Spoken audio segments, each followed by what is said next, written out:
Good morning, everybody. As you can see outside, it's a big snowstorm, which we are ready for. Let me tell you what it means to you. Snow's coming down at about 1 inch an hour. It's going to be a longer storm. This could go into tomorrow. Makes you think about what we got to do. Southeast Connecticut, probably a little less snow, 8 to 12 inches, but perhaps a little wetter, a little heavier. If winds come up to 50 miles an hour, there you've got the risk of some electrical outages. We got to watch that carefully. Central Connecticut, I think we're thinking about probably up to 18 inches. In Western Connecticut, all the way down to Danbury, a lot more snow, 24 inches, but probably a lighter, drier snow. So hopefully less risk of outages. What should we be doing? Joe Giletti, Commissioner of Transportation, says a lot of people were on the roads this morning. And I would tell you, head home. You know, our schools are closed. Most of the offices, I believe, are closed. Certainly our state government offices are closed. While all the roads are open now, let's see what happens going forward. I would head home. I'd head home now. If you came by bus or train, right now, those are all still open. We'll see what happens later in the day. Again, I'd head home. I think stay safe, stay home is still our mantra. Head home if you can. Shovel your drive, and if you have somebody, a senior who maybe is not as flexible as you are in terms of where they can go, give a call and make sure that they're taken care of.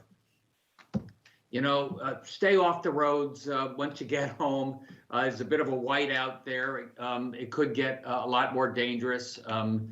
Joe Giletti is working with our neighboring states. So the big tandem trucks are being asked to stay off the roads on a regional basis. Same is true for empty trucks. He reminded me that empty trucks are a little less likely to be able to grip the road in icy conditions. So it's a lot less safe for them. One thing we are doing is keeping our vaccination trucks going. So the vaccines will be delivered this afternoon and into tomorrow. That said, it's worth noting that most of the vaccinations that were scheduled for today are going to be put off for a day or so. So call your healthcare provider if you had something scheduled, get it rescheduled. I believe that Hartford Healthcare is still open for vaccinations at all their locations for a little bit longer. In case you were wondering, like the Pfizer vaccines have to be kept at very, very cold temperature. There are thermometers on the refrigeration units. If the power goes off, if there's a change in the temperature of the vaccinations, we get an alert. We have standby power for most of those locations. And the vaccines stay for 8 to 10 days. So we're going to be able to get everybody vaccinated, but just at a little slower pace.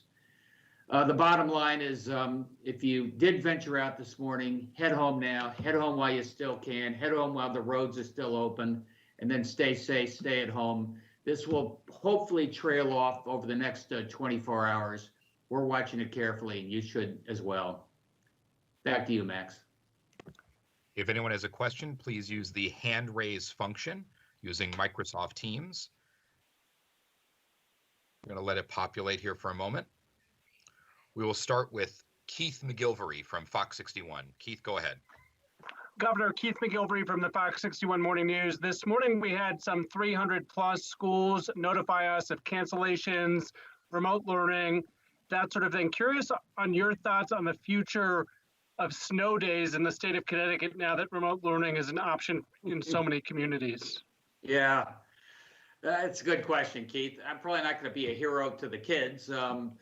This is a snow day. Tomorrow could be a snow day. I'd like to think there's still some virtual learning going on with a little bit of time for sledding along the way. We'll go next to Matt Dwyer, WTIC. Matt Dwyer with Connecticut Public Media. Sorry about that, Matt.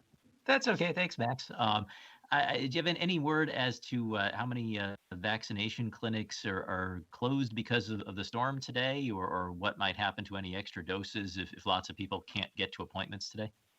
Yeah, Deirdre says that except for Hartford Health, which is the Civic Center and a number of other locations, all the rest, including all those managed by federally qualified health centers, Yale, New Haven, are closed.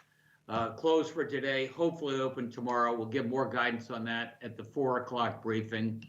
Remember a couple of things. The vaccines kept refrigerated are good for 8-10 days, so that's not a problem. And if this is 3 or 4 weeks since your first vaccination, if it gets put off a few days, don't worry, it'll still stay very effective. John Craven, News 12 Connecticut. Hi, Governor. Just one follow-up question about that. Do we know roughly how many vaccine appointments have had to be rescheduled? I'll get that for you this afternoon, but it's a lot.